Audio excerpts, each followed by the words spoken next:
ಎಲ್ರಿಗೂ ನಮಸ್ಕಾರ. ವೇದಿಕೆ ಮೇಲೆ ಇರ್ತಕ್ಕಂಥ ನಮ್ಮ ರಾಜ್ಯಾಧ್ಯಕ್ಷರು ವಿಜಯಣ್ಣವರ ನೇತೃತ್ವದಲ್ಲಿ ಇವತ್ತಿ ಪ್ರತಿಭಟನಾ ಸಭೆಗೆ ನಾವೆಲ್ಲ ಆಗಮಿಸಿರೋದೇ ನಮ್ಮ ಪುಣ್ಯ ಅಂತ ನಾವು ಭಾವಿಸ್ತೀವಿ. ಭಾಳ ದುಃಖವಾದ ವಿಷಯ ಏನು ಅಂದರೆ,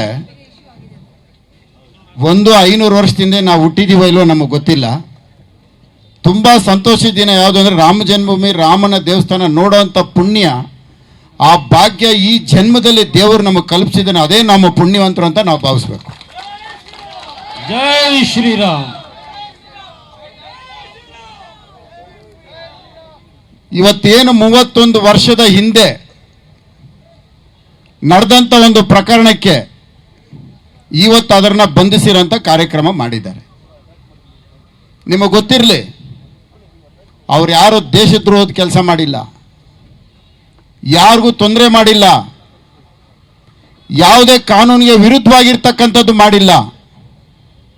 ಈ ಹಿಂದೂಸ್ತಾನದಲ್ಲಿ ಹಿಂದೂಗಳಿಗೆ ಸಂಬಂಧಪಟ್ಟಂಥ ಒಂದು ದೇವಸ್ಥಾನಕ್ಕೆ ಹೋರಾಟ ಮಾಡಿದಂಥ ವ್ಯಕ್ತಿಗಳವರು.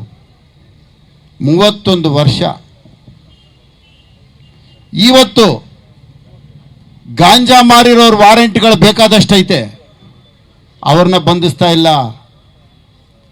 ಗಂಧದ ಮರಗಳು ಕಳ್ತನ ಮಾಡಿದ್ದಾರೆ, ವಾರೆಂಟ್ಗಳಿದೆ, ಅವ್ರನ್ನ ಬಂಧಿಸಲ್ಲ.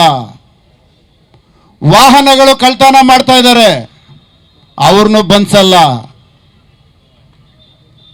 ಮಾಡಬಾರ್ದೆಲ್ಲ ಮಾಡ್ತಾರೆ.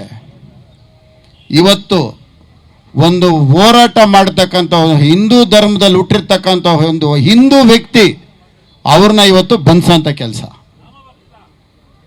ನಿಮ್ಮೆಲ್ರಿಗೂ ಒಂದು ಮಾತು ಹೇಳ್ತೀನಿ, ಇದು ಹೀಗೆ ಮುಂದುವರಿಯೋಕ್ಕೆ ಬಿಟ್ಟರೆ ಮುಂದಿನ ದಿನಗಳಲ್ಲಿ ಇನ್ನೂ ಭಾಳಷ್ಟು ಅನಾಹುತಗಳಿರ್ತವೆ.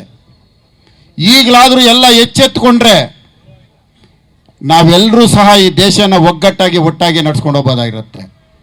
ಆ ಶಕ್ತಿ ಇರೋಂಥದ್ದು ಇವತ್ತು ಇಡೀ ನಮ್ಮ ಈ ಭಾರತದಲ್ಲಿ ನರೇಂದ್ರ ಮೋದಿಯವರು, ಅದಕ್ಕೆ ದೇವರು ಇಲ್ಲಿ ಕಳಿಸ್ಕೊಟ್ಟಿರೋದು.